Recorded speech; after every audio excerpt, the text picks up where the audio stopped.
नमः शिवाय। शिवजी सदा सहाय। ओम नमः शिवाय। गुरुजी सदा सहाय।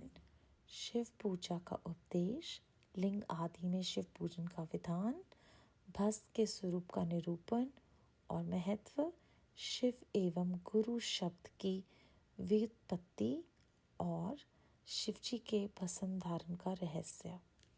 ऋषि बोले, सर्वज्ञों में श्रेष्ठ सूत जी, बंधन और मोक्ष का स्वरूप क्या है, ये हमें बताइए। सूत जी ने कहा, महर्षियों, मैं बंधन और मोक्ष का स्वरूप तथा मोक्ष के उपाय का वर्णन करूंगा। तुम लोग आदर पूर्वक सुनो। जो प्रकृति आदि 8 बंधनों से बंधा हुआ है, वह जीव बुद्ध कहलाता है, और जो उन 8 बंधनों से छूटा हुआ है, उसे मुक्त कहते हैं। प्रकृति आदि को वश में कर लेना मोक्ष कहलाता है। बंधन आगंतुक है और मोक्ष स्वतः सिद्ध है। बुद्धि जीव जब बंधन से मुक्त हो जाता है, तब उसे मुक्त जीव कहते हैं।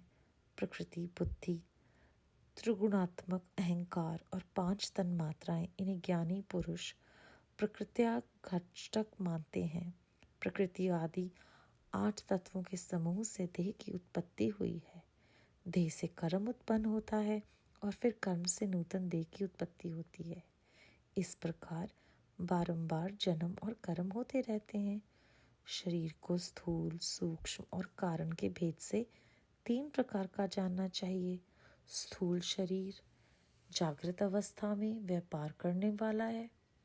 सूक्ष्म शरीर जागृत और स्वप्न अवस्थाओं में इंद्रिय भोग प्रदान कराने वाला है, और कारण शरीर आत्मानंद की अनुभूति कराने वाला कहा गया है। जीव को उसके प्रारब्ध कर्मानुसार सुख दुख प्राप्त होते हैं। वह अपने पुण्य कर्मों के फलस्वरूप सुख और पाप कर्मों के फलस्वरूप दुख का उपभोग करता है। अंतकर्म पाश से बंधा हुआ जीव अपने त्रिविध शरीर से होने वाले शुभ अशुभ कर्मों द्वारा सदा चक्र की भांति बारंबार घुमाया जाता है। इस चक्रवत भ्रमण की निवृत्ति के लिए चक्रकर्ता का सत्वन एवं आराध्य करना चाहिए। प्रकृति आदि जो 8 पाश बतलाए गए हैं, उनका समुदाय ही महाचक्र है, और जो प्रकृति से परे है, वह परमात्मा शिव है। भगवान महेश्वर की प्रकृति आदि महाचक्र के कर्ता हैं, क्योंकि वे प्रकृति से परे हैं। जैसे बकायन नामक वृक्ष का थाला जल को पीता है और उगलता है, इसी प्रकार शिव प्रकृति आदि को अपने वश में करके उस पर शासन करते हैं। उन्होंने सबको वश में कर लिया है, इसीलिए वे शिव कहे गए हैं। शिव ही सर्वज्ञ, परिपूर्ण तथा निःस्पृह हैं।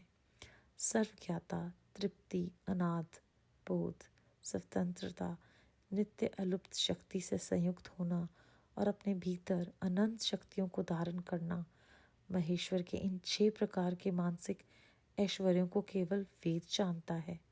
अतः भगवान शिव के अनुग्रह से प्रकृति आदि 8 तत्व वश में होते हैं। भगवान शिव का कृपा प्रसाद प्राप्त करने के लिए उन्हीं का पूजन करना चाहिए। यदि कहें शिव तो परिपूर्ण है, निःस्पृह है, उनकी पूजा कैसे हो सकती है, तो इसका उत्तर ये है कि भगवान शिव के उद्देश्य से उनकी प्रसन्नता के लिए किया हुआ सत्य कर्म उनके कृपा प्रसाद को प्राप्त कराने वाला होता है। शिवलिंग में शिव की प्रतिमा तथा शिव भक्तजनों में शिव की भावना करके उनकी प्रसन्नता के लिए पूजा करनी चाहिए। वह पूजन शरीर से, मन से, वाणी से और धन से भी किया जा सकता है। उस पूजा से महेश्वर शिव, जो प्रकृति से परे हैं, पूजक पर विशेष कृपा करते हैं और उनका वह कृपा प्रसाद सत्य होता है। शिव की कृपा से कर्म आदि सभी बंधन अपने वश में हो जाते हैं। कर्म से लेकर प्रकृति पर्यंत सब कुछ जब वश में हो जाता है, तब वे जीव मुक्त कहलाता है और स्वात्मा राम रूप से विराजमान होता है। परमेश्वर शिव की कृपा से जब कर्म जनित शरीर अपने वश में हो जाता है, तब भगवान शिव के लोक में निवास का सौभाग्य प्राप्त होता है। इसी को सालोक्य मुक्ति कहते हैं। जब तन्मात्राएं वश में हो जाती हैं, तब जीव जगदम्बा सहित शिव का सामीप्य प्राप्त कर लेता है। यह सामीप्य मुक्ति है। उसके आयुध आदि और क्रिया आदि सब कुछ भगवान शिव के समान हो जाता है। भगवान का महाप्रसाद प्राप्त होने पर बुद्धि भी वश में हो जाती है।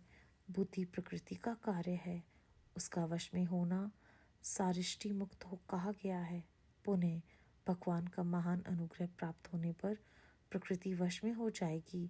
उस समय भगवान शिव का मानसिक ऐश्वर्य बिना यत्न के ही प्राप्त हो जाएगा। सर्वज्ञता और तृप्ति आदि जो शिव के ऐश्वर्य हैं, उन्हें पाकर मुक्त पुरुष अपने आत्मा में ही विराजमान होता है। वेद और शास्त्र में विश्वास रखने वाले विद्वान पुरुष इसी को सायुज्य मुक्ति कहते हैं। इस प्रकार लिंग आदि में शिव की पूजा करने से क्रमशः मुक्ति स्वतः प्राप्त हो जाती है। इसीलिए शिव का कृपा प्रसाद प्राप्त करने के लिए तत्संबंधी क्रिया आदि के द्वारा उन्हीं का पूजन करना चाहिए। शिव क्रिया, शिव तप, शिव मंत्र जप, शिव ज्ञान और शिव ध्यान के लिए सदा उत्तरोत्तर अभ्यास बढ़ाना चाहिए। प्रतिदिन प्रातःकाल से रात को सोने समय तक और जन्म काल से लेकर मरण पर्यंत सारा समय भगवान शिव के चिंतन में ही बिताना चाहिए। सद्योजात आदि मंत्रों तथा नाना प्रकार के पुष्पों से जो शिव की पूजा करता है वह शिव को प्राप्त होगा। ऋषि बोले, उत्तम व्रत का पालन करने वाले सूत जी लिंग आदि में शिव जी की पूजा का क्या विधान है, यह हमें बताइए। सूत जी ने कहा, द्विजो, मैं लिंगों के क्रम का यथावत वर्णन कर रहा हूँ, तुम सब लोग सुनो। वह प्रणव ही समस्त अभिष्ट वस्तुओं को देने वाला प्रथम लिंग है। उसे सूक्ष्म प्रणव रूप समझो। सूक्ष्म लिंग निष्कल होता है और स्थूल लिंग सकल। पंचाक्षर मंत्र को ही स्थूल लिंग कहते हैं। उन दोनों प्रकार के लिंगों का पूजन तप कहलाता है। वह दोनों ही लिंग साक्षात मोक्ष देने वाले हैं। पौरुष लिंग और प्राकृतिक लिंग के रूप में बहुत से लिंग हैं। उन्हें भगवान शिव ही विस्तार पूर्वक बता सकते हैं, दूसरा कोई नहीं जानता। पृथ्वी के विकारभूत जो लिंग ज्ञात हैं उनको मैं तुम्हें बता रहा हूँ। उनमें स्वयंभू लिंग प्रथम है, दूसरा बिंदु लिंग, तीसरा प्रतिष्ठा लिंग, चौथा चर लिंग और पांचवा गुरु लिंग है। देव ऋषियों की तपस्या से संतुष्ट हो उनके समीप प्रकट होने के लिए पृथ्वी के अंतर्गत बीज रूप से व्याप्त हुए भगवान शिव वृक्षों के अंकुर की भांति भूमि को भेद कर नादलिंग के रूप में व्यक्त हो जाते हैं। वे स्वतः व्यक्त हुए शिव ही स्वयं प्रकट होने के कारण स्वयंभू नाम धारण करते हैं। ज्ञानी जन उन्हें स्वयंभू लिंग के रूप में जानते हैं। उस स्वयंभू लिंग की पूजा से उपासक का ज्ञान स्वयं ही बढ़ने लगता है। सोने चांदी आदि के पत्र पर, भूमि पर अथवा वेदी पर अपने हाथ से लिखित जो शुद्ध प्रणव मंत्र रूप लिंग है उसमें तथा मंत्र लिंग का आलेखन करके उसमें भगवान शिव की प्रतिष्ठा और आह्वान करें। ऐसा बिंदुनाद में लिंग स्थावर और जंगम दोनों ही प्रकार का होता है। इसमें शिव का दर्शन भावना में है ऐसा निस्संदेह कहा जा सकता है। जिसको जहाँ भगवान शंकर के प्रकट होने का विश्वास हो उसके लिए वहीं प्रकट होकर वे अभीष्ट फल प्रदान करते हैं। अपने हाथ से लिखे हुए यंत्र में अथवा अकृत्रिम स्थावर आदि में भगवान शिव का आह्वान करके 16 उपचारों से उनकी पूजा करें। ऐसा करने से साधक स्वयं ही ऐश्वर्य को प्राप्त कर लेता है और इस बंधन के अभ्यास से उसको ज्ञान भी होता है।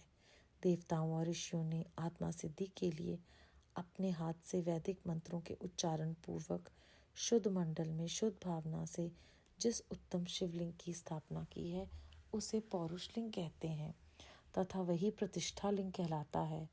उस लिंग की पूजा करने से सदा पौरुष ऐश्वर्य की प्राप्ति होती है।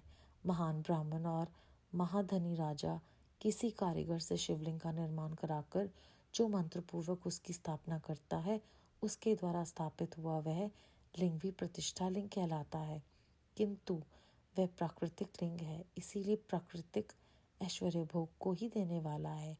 जो शक्तिशाली और नित्य होता है उसे पौरुष कहते हैं, तथा जो दुर्बल और अनित्य होता है वह प्राकृतिक कहलाता है। लिंग, नाभि, जीवा, नासाग्र भाग और शिखा के क्रम से कटी, हृदय और मस्तक, तीनों स्थानों में जो लिंग की भावना की गई है उस आध्यात्मिक लिंग को ही चरलिंग कहते हैं।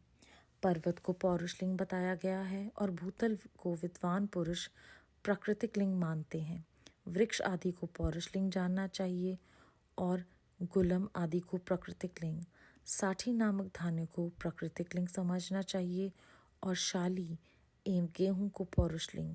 अणिमा आदि आठों सिद्धियों को देने वाला जो ऐश्वर्य है उसे पौरुष ऐश्वर्य जानना चाहिए। सुंदर स्त्री तथा धन आदि विषयों को आसक्त पुरुष प्राकृतिक ऐश्वर्य कहते हैं। चरलिंगों में सबसे प्रथम रसलिंग का वर्णन किया जाता है। रसलिंग ब्राह्मणों को उनकी सारी अभिष्ट वस्तुओं को देने वाला है। शुभ कारक बाणलिंग क्षत्रियों को महान राज्य की प्राप्ति कराने वाला है। स्वर्णलिंग वैश्यों को महाधन पद का पद प्रदान करने वाला है तथा सुंदर शिवलिंग शूद्रों को महाशुद्धि देने वाला है। स्फटिकमय लिंग तथा बाणलिंग सब लोगों को उनकी समस्त कामनाएं प्रदान करते हैं। अपना न हो तो दूसरों का स्फटिक लिंग या बाण लिंग की भी पूजा के लिए निषिद्ध नहीं है। स्त्रियों विशेषतः साधुओं के लिए पार्थिव लिंग की पूजा का विधान है। प्राकृतिक मार्ग में स्थित विधवाओं के लिए स्फटिक लिंग की पूजा बताई गई है, परंतु विरक्त विधवाओं के लिए रस लिंग की पूजा को ही श्रेष्ठ कहा गया है। उत्तम व्रत का पालन करने वाले महर्षियों बचपन में, जवानी में, बुढ़ापे में भी शुद्ध स्फटिक में लिंग का पूजन स्त्रियों को समस्त भोग कराने वाला है। गृहस्थक स्त्रियों के लिए पीठ पूजा भूतल पर संपूर्ण अभिष्ट को देने वाली है। प्रवृत्ति मार्ग में चलने वाला पुरुष सुपात्र गुरु के संयोग से ही समस्त पूजा कर्म संपन्न करे। इष्ट देव का अभिषेक करने के पश्चात अग्नि के चावल से बने हुए खीर आदि पकवानों द्वारा नैवेद्य अर्पण करे। पूजा के अंत में शिवलिंग को संपट में प्रधार कर घर के भीतर पृथक रख दे। जो निवृत्ति मार्गी पुरुष हैं उनके लिए हाथ पर ही शिवलिंग पूजा का विधान है। उन्हें भिक्षादि से प्राप्त हुए अपने भोजन को ही नैवेद्य रूप में निवेदित करना चाहिए। निवृत्ति पुरुषों के लिए सूक्ष्म लिंग ही श्रेष्ठ बताया जाता है। वे विभूति के द्वारा पूजन करें और विभूति को ही नैवेद्य रूप से निवेदित भी करें। पूजा करके उस लिंग को सदा अपने मस्तक पर धारण करें। विभूति 3 प्रकार की बताई गई है, लोकाग्नि जनित, वेदाग्नि जनित और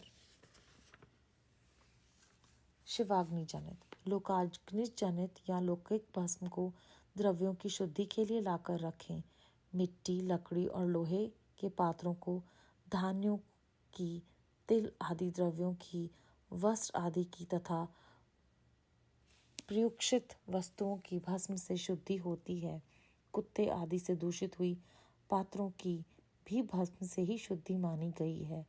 वस्तु विशेष की शुद्धि के लिए यथा योग्य सजल अथवा निर्जल भस्म का उपयोग करना चाहिए।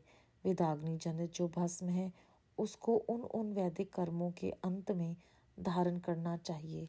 मंत्र और मंत्र क्रिया से जनित जो होम कर्म है वह अग्नि में भस्म का रूप धारण करता है। उस भस्म को धारण करने से वह कर्म आत्मा में आरोपित हो जाता है। अघोर मूर्तिधारी शिव का जो अपना मंत्र है उसे पढ़कर बेल की लकड़ियों को जलाएं। उस मंत्र से अभिमंत्रित अग्नि को शिवाग्नि कहा गया है। इसके द्वारा जले हुए काष्ठ का जो भस्म है वह शिवाग्नि जनित है। कपिला गाय के गोबर अथवा गाय मात्र के गोबर को तथा शमी, पीपल, पलाश, बड़, अमलतास और बेर इनकी लकड़ियों को शिवाग्नि से जलाएं। वह शुद्ध भस्म शिवाग्नि जनित माना गया है। अथवा कुश की अग्नि में शिव मंत्र के उच्चारण पूर्वक काष्ठ को जलाएं। फिर उस भस्म को कपड़े से अच्छी तरह छान कर नए घड़े में भर कर रख दें। उसे समय समय पर अपनी कांति या शोभा की वृद्धि के लिए धारण करे।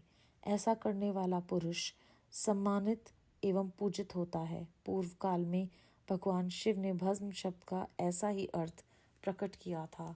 जैसे राजा अपने राज्य में सारभूत कर को ग्रहण करता है, जैसे मनुष्य सस्य आदि को जलाकर उसका सार ग्रहण करता है, तथा जैसे जठरानल नाना प्रकार के भक्ष्य भोज आदि पदार्थ को भारी मात्रा में ग्रहण करके जलाकर सारतर वस्तु ग्रहण करता है और उस सारतर वस्तु से स्वदेह का पोषण करता है, उसी प्रकार प्रपंचकर्ता परमेश्वर शिव ने अपने में आद्य रूप से विद्यमान प्रपंच को जलाकर भस्म रूप से उसके सार तत्व को ग्रहण किया है। प्रपंच को दग्ध करके शिव ने उसके भस्म को अपने शरीर में लगाया है। राख बबूत पोतने के बहाने जागृत के सार को ही ग्रहण किया है। अपने शरीर में अपने लिए रतन स्वरूप भस्म को इस प्रकार स्थापित किया है। आकाश के सार तत्व से केश, वायु के सार तत्व से मुख, अग्नि के सार तत्व से हृदय, जल के सार तत्व से कटिभाग और पृथ्वी के सार तत्व से घुटनों को धारण किया है। इसी तरह उनके सारे अंग विभिन्न वस्तुओं के सार रूप हैं। महेश्वर ने अपने ललाट में तिलक रूप से जो त्रिपुण धारण किया है, वह ब्रह्मा विष्णु और रुद्र का सार तत्व है। वह इन सब वस्तुओं को जागृत के अभ्युदय का हेतु मानते हैं। इन भगवान शिव ने ही प्रपंच के सार सर्वस्व को अपने वश में किया है, अतः इन्हें अपने वश में करने वाला दूसरा कोई नहीं। जैसे समस्त मृगों का हिंसक मृग सिंह कहलाता है और उसकी हिंसा करने वाला दूसरा कोई मृग नहीं, अतएव उसे सिंह कहा गया है। शकार का अर्थ है नित्य मुख एवं आनंद, इकार का अर्थ है पुरुष और वकार का अर्थ है अमृत स्वरूपा शक्ति। इन सब का सम्मिलित रूप ही शिव कहलाता है, अतः इस रूप में भगवान शिव को अपना आत्मा मानकर उनकी पूजा करनी चाहिए। अतः पहले अपने अंग में भस्म मलें, फिर ललाट में उत्तम त्रिपुण धारण करें। पूजा काल में सजल भस्म का उपयोग होता है और द्रव्य शुद्ध के लिए निर्जल भस्म का। गुणातीत परम शिव राजस आदि स्वीकार गुणों का अवरोध करते हैं, दूर हटाते हैं, इसीलिए वह सबके गुरु रूप का आश्रय लेकर स्थित हैं। गुरु विश्वासी शिष्यों के लिए 3 गुना को पहले दूर करके फिर उन्हें शिव तत्व का बोध कराते हैं, इसीलिए गुरु कहलाते हैं। गुरु की पूजा परमात्मा शिव की ही पूजा है। गुरु के उपयोग से बचा हुआ सारा पदार्थ आत्मा शुद्धि कराने वाला होता है। गुरु की आज्ञा के बिना उपयोग में लाया हुआ सब कुछ वैसा ही है जैसे चोर चोरी करके लाई हुई वस्तु का उपयोग करता है। गुरु से भी विशेष ज्ञानवान पुरुष मिल जाए तो उसे भी यत्न पूर्वक गुरु बना लेना चाहिए। अज्ञान रूपी बंधन से छूटना ही जीव मात्र का के लिए साध्य पुरुषार्थ है, अतः जो विशेष ज्ञानवान है वही जीवों को उस बंधन से छुड़ा सकता है। जन्म और मरण रूप द्वंद्व को भगवान शिव की माया ने ही अर्पित किया है। जो इन दोनों को शिव की माया को ही अर्पित कर देता है वह फिर शरीर के बंधन से में नहीं पड़ता। जब तक शरीर रहता है तब तक जो क्रिया के ही अधीन है वह जीव बुद्ध कहलाता है। स्थूल सूक्ष्म और कारण तीनों शरीरों को वश में कर लेने पर जीव का मोक्ष हो जाता है, ऐसा ज्ञानी पुरुषों का कथन है। माया चक्र के निर्माता भगवान शिव ही परम कारण है। वे अपनी माया के दिए हुए द्वंद्व का स्वयं ही परिमार्जन करते हैं, अतः शिव के द्वारा कल्पित हुआ द्वंद्व उन्हीं को समर्पित कर देना चाहिए। जो शिव की पूजा में तत्पर हो वह मौन रहे, सत्य आदि गुणों से संयुक्त हो तथा क्रिया जप तप ज्ञान और ध्यान से एक एक का अनुष्ठान करता रहे। ऐश्वर्य दिव्य शरीर की प्राप्ति, ज्ञान का उदय, ज्ञान का निवारण और भगवान शिव के सामीप्य का लाभ, ये क्रमशः क्रिया आदि के फल हैं।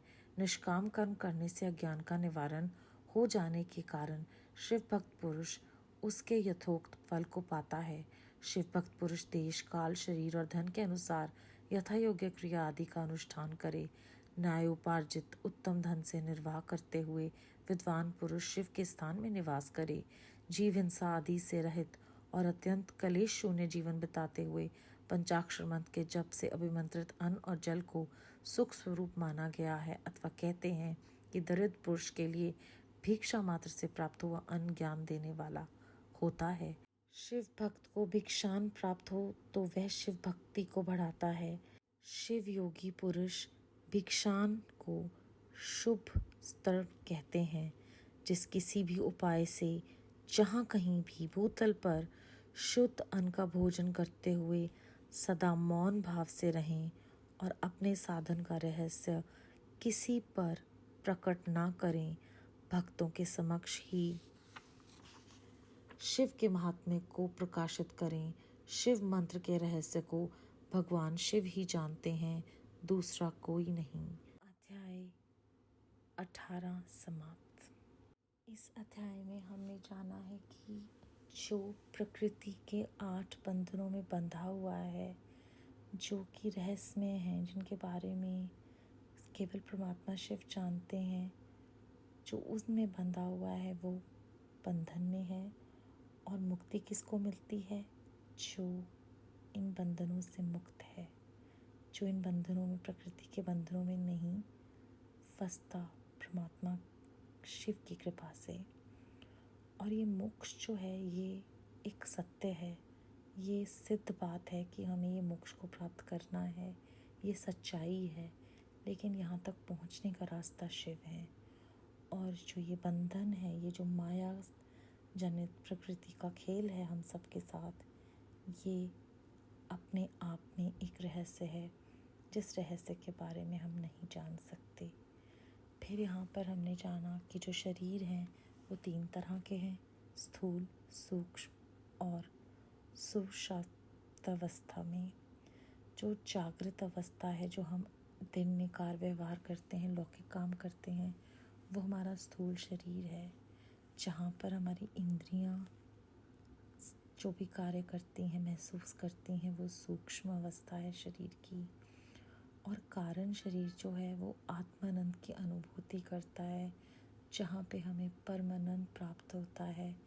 जैसे कि हम जब गुरु साहब के श्री चरणों में बैठे सत्संग का आनंद ले रहे होते हैं, तो वो हमारी जो शरीर की अवस्था है, वो हम खुद को बॉडीलेस फील करते हैं, वो तीसरा स्वरूप, जिसे सुषुप्तावस्था भी कहा जाता है, और कारण शरीर सरल भाषा में।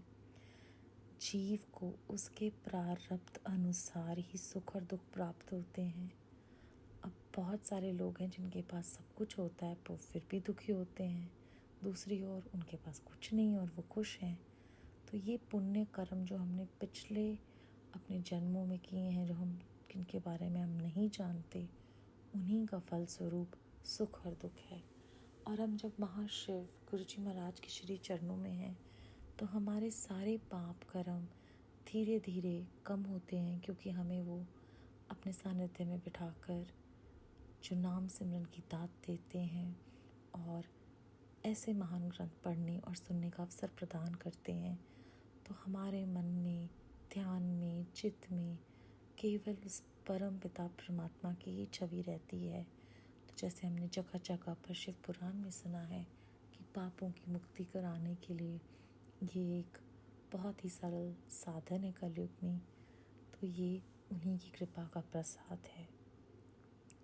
इसके बाद उन्होंने हमें आगे जाकर बताया है कि सारी प्रकृति जो है वो शिव और शिवा का ही रूप है। प्रकृति और पुरुष हर किसी चीज़ में, पूरी सृष्टि में व्याप्त हैं। और उन्होंने ये बताया है कि भगवान शिव जो हैं वो सर्वज्ञ हैं, तृप्ति हैं, अनादि का बोध हैं, स्वतंत्र हैं, नित्य हैं, अलुप्त हैं, शक्ति से संयुक्त हैं। ये उनके 6 प्रकार के मानसिक ऐश्वर्य हैं। सालोक्य से मुक्ति शिव के लोक में निवास करने का सौभाग्य प्राप्त कराती है। सामीप्य मुक्ति जो है, वहाँ पर हम शिव और जगदम्बा के सामीप्य को प्राप्त कर लेते हैं। और सारिष्टी मुक्ति में बुद्धि पर वश हो जाता है, तो हम मानसिक ऐश्वर्य जो हैं वो एंजॉय करते हैं उनकी कृपा से।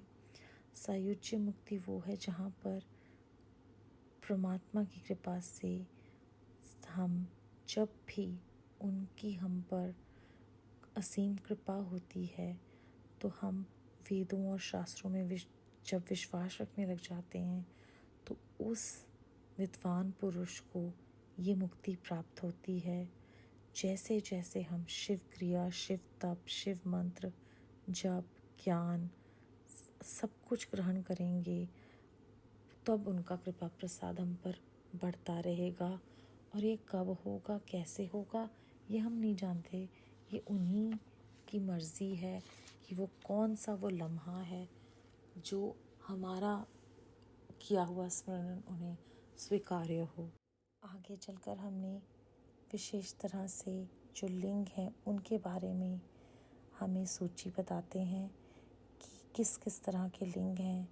स्वयंभू लिंग नाम से ही पता चलता है कि जो अपने आप प्रकट होता है। मंत्र लिंग, जिसे हम प्रणव मंत्र के स्वरूप में जानते हैं। ऐसा बिंदुनाद में लिंग स्थावर और जंगम दोनों ही प्रकार का होता है और ये शिव जी के दर्शन की भावना हमें महसूस कराता है।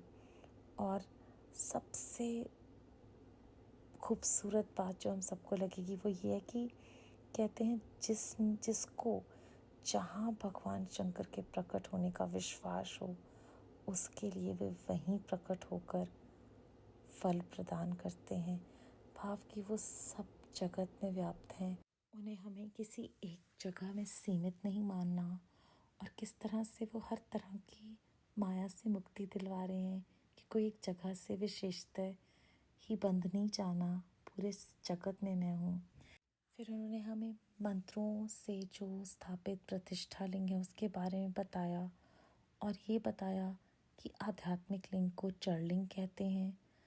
फिर हमें पौरुष लिंग और प्राकृतिक लिंग के बारे में जानकारी मिलती है और बताया जाता है कि रसलिंग ब्राह्मणों को सारी अभिष्ट वस्तुएं प्रदान करने वाला है और शुभ कारक बाणलिंग क्षत्रियों को राज्य की प्राप्ति कराता है। स्वर्णलिंग वैश्यों को धन दिलवाता है और सुंदर शिवलिंग शूद्रों को महाशुद्धि देता है। स्वटीक लिंग तथा बाणलिंग सब लोगों की कामनाएं पूरी करता है। फिर आगे चलकर हमें 3 प्रकार की विभूतियों के बारे में जानकारी मिलती है। लोकाग्नि जनित, वेदाग्नि जनित और शिवाग्नि जनित।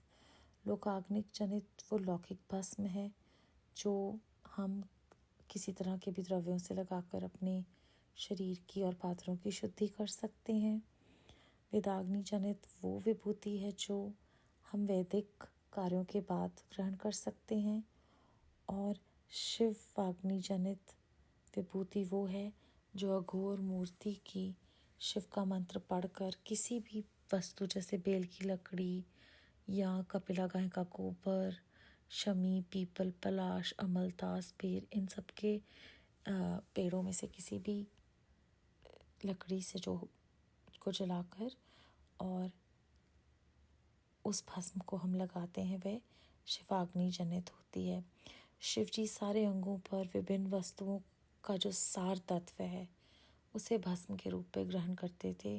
बहुत सुंदर उदाहरण दिए हैं यहाँ पे कि जैसे राजा के लिए कर है और जो जठारनल नाना प्रकार के भक्ष्य करते थे वो सारे सामग्री का जो है वो जलाकर या उसे पकाकर उसका सार तत्व लेकर सारी ऊर्जा अपने अंदर क्रिएट कर लेते थे।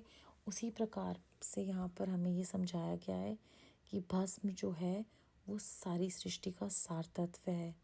और उसके बाद जब शिवजी महाराज ने त्रिपुंड का जो तिलक रूप त्रिपुंड अपने मस्तक पर महेश्वर के रूप में लगाया तो उन्होंने हमें ये बताया है वहाँ पर कि वह विष्णु जी, ब्रह्मा जी और रुद्र जी का सार तत्व स्वरूप है और सारी सृष्टि उन्हीं के वश में है। फिर इस अध्याय में बहुत गहरी बातें हम सबके लिए हैं गुरु साहब की कृपा से कि जो गुरु विश्वासी शिष्य हैं उन्हें वे तीनों गुणों से दूर करके शिव तत्व का बोध कराते हैं। इसीलिए उन्हें हम गुरु कहते हैं और गुरु की पूजा परमात्मा शिव की पूजा है। आत्मा शुद्धि कराने के लिए गुरु जी ही हमारे लिए वो आशीर्वाद लेकर आए हैं जिसके बिना ये सब सुनना जानना भी संभव नहीं था। और कहते हैं कि अगर हम कोई भी वस्तु गुरु की आज्ञा के बिना यूज़ करते हैं तो वो चोरी के समान है। और अगर हमें इस बंधन से छूटना है तो हमें केवल और केवल ये गुरु कृपा से ही मिलता है। और हम सब कितने ही ब्लेस्ड हैं कि हम गुरु साहब की चरण शरण में हैं। फिर उन्होंने कहा कि आगे चलकर शिव की पूजा में हमेशा तत्पर रहें, मौन रहें, सच बोलें, और जब ये सब करेंगे तो अपने आप ऐश्वर्य बढ़ेगा, दिव्य शरीर होगा। हमने देखा है कि जो वो संगत जी कनेक्टेड हैं वो ऐसे लगता है जैसे एज में वो रिवर्स कर रहे हैं। एक नूर है उनके चेहरों पर और ज्ञान उनके अंदर परमात्मा का दिया हुआ है। हम सब लोग वो परमात्मा का दिया हुआ ज्ञान जो उनके द्वारा हमारे तक पहुंचता है, ये संभव तभी हो पाता है क्योंकि उन पर गुरु की कृपा है। और जैसे जैसे हम ये नाम लेना ज़्यादा से ज़्यादा शुरू करेंगे, हर समय हमारा जो योग है और ध्यान है वो उस परमात्मा की तरफ होगा, तो फिर अज्ञान अपने आप दूर चला जाएगा और हम शिव जी का सामीप्य प्राप्त कर लेंगे। और अगर हम उस परमात्मा की कृपा से निष्काम उनकी सेवा करें तो अज्ञान अपने आप ही दूर हो जाएगा। और यहाँ पर एक बहुत ही प्रैक्टिकल हमें जो इम्पोर्टेंट बात सुनने को मिल रही है कि न्यायोपार्जित उत्तम धन से निर्वाह करें। मीन्स हमारी जो इनकम है वो कहते हैं ना, दसा नौहां दी किरत पंजाबी में बोलते हैं। और हक की कमाई से जब हम करेंगे तभी हमें ज्ञान मिलेगा, या हमारा जो परमात्मा के श्री चरणों में हम मेहनत कर रहे हैं, वो पुरुषार्थ करवाने की वो कृपा करा रहे हैं, वो तब भी सार्थक होगी अगर हमारा जो धन है वो भी हम सही तरीके से कमाएं। एक वो पंक्ति है और कितना गहरा ज्ञान है। और फिर कहते हैं कि हमें जीव हिंसा से बिना, कलेश शून्य से बिना, अगर हम पंचाक्षर मंत्र से अभिमंत्रित अन्न खाएंगे, जल पिएंगे तो वो सुख स्वरूप होगा। गुरु जी ने ABC का बेसिक बता दिया, शिव पुराण रिवीजन करा रही है। और अगर हम अब भी ना सुने तो जैसे शिव पुराण में भी लिखा है, बहुत कहने से क्या लाभ है। हमारा बैलेंस ऑफ गुडनेस एक्ट और अंदर से आत्मिक जो वो जागृति है ज्ञान की, वो एक एक शब्द में इतनी गहराई है। समझाने वाले भी वही हैं, बोलने वाले भी वही हैं, क्योंकि करण करावनहार तो परमात्मा है। फिर वो कहते हैं शुद्ध अन्न भोजन करते हुए सदा मौन भाव से रहें। अब गुरुजी ने हमें बताया है कि जब सत्संग में बैठते हो तो लंगर करते हुए बातचीत नहीं करनी। तुम्हें क्या पता कि तुम्हारे पास जो इतनी सारी ब्लेसिंग्स हैं उन्हें तुम वेस्ट कर दोगे। और फिर उन्होंने कहा है अपने साधन का रहस्य किसी पर प्रकट ना करें।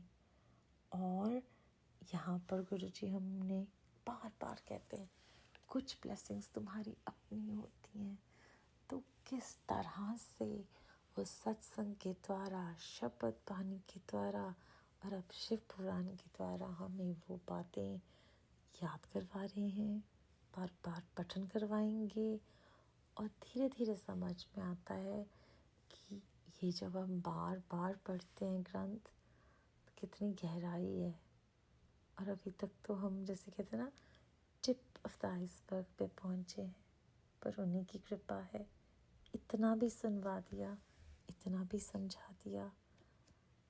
बहुत बहुत शुक्राना है गुरु जी महाराज का, और कहते हैं उनकी महात्म्य को हम प्रकाशित करें, शिव मंत्र के रहस्य को सिर्फ और सिर्फ शिव जी महाराज ही जानते हैं।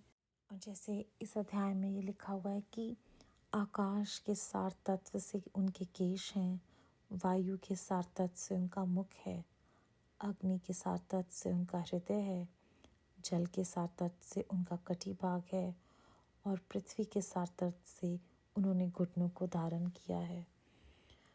शिव जी के बारे में यहाँ पे बताया है कि शकार का अर्थ है नित्य सुख एवं आनंद, इकार का अर्थ है पुरुष, वकार का अर्थ है अमृत स्वरूप शक्ति। जब हम व को जोड़ते हैं तो उसका सम्मिलित रूप ही शिव कहलाता है। इसी विचार के साथ आज यहीं पर समाप्ति करते हैं संगत जी। बेअंत शुक्राना गुरु जी महाराज। ओम नमः शिवाय। शिव जी सदा सहाय। ओम नमः शिवाय। गुरु जी सदा सहाय।